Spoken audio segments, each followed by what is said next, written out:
So I just pulled the right fender off of this thing to try to figure out what the situation is underneath. It took a little bit of doing, but I got it off. I got the fuel hose off. That might need to be replaced. The sad thing is that new ones are something like 80 bucks. Everything came off pretty easily. The hardest part was actually this bolt here where the hood support sat, and I had to sort of basically grind that off. The inner fender looks really good. Underneath here, the cowl on the front of this thing is probably the worst out of everything. You can see probably the worst of the rust right there, but everything, I mean, this is all, I can clean pretty much all of this stuff up pretty easily. Gonna need a whole lot of new wiring and things. This headlight bucket, or this blinker bucket, is completely shot.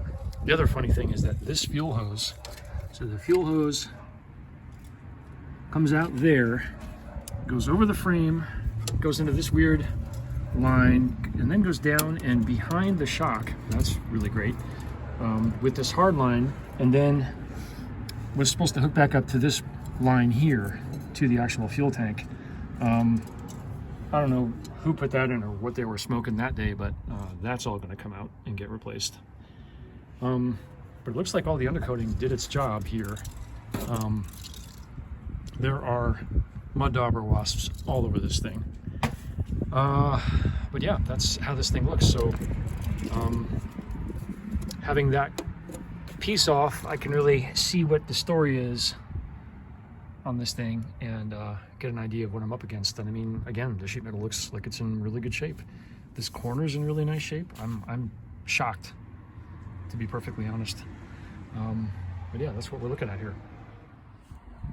Here is the original fender off the truck. A little bit of rust right there. It's got some dings. It's got some dents and things. Got a little bit of rust coming through, and you know, these patches here. Overall, really not in bad shape. And then I got a blue one here that I bought off of Craigslist, or not Craigslist, Facebook Marketplace. There's a dimple in it right here, and there's some cracks and things, but this thing is also in pretty good shape. I bought it for a spare just because I wanted to see what was going on here. The two big things, it's got rust in the same spot. Looks like they all do that. And then the fuel filler area, somebody cut this out completely. It's a really clean cut, and I've actually got a patch to go in there that I'm gonna play with. I'm gonna just use this. It was, I think, 75 bucks.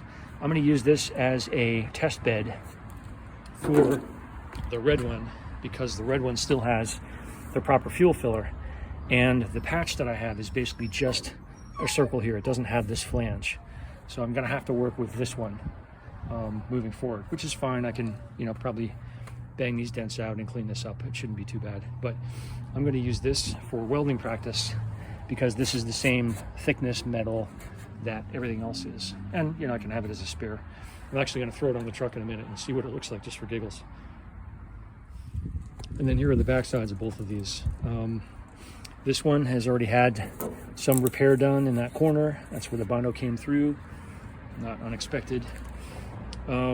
This one, again, is in really decent shape, except for that crazy hole up there. Interesting that on both of these, you can't see the rust come through because there's another section of metal here that's welded in, and this is the support.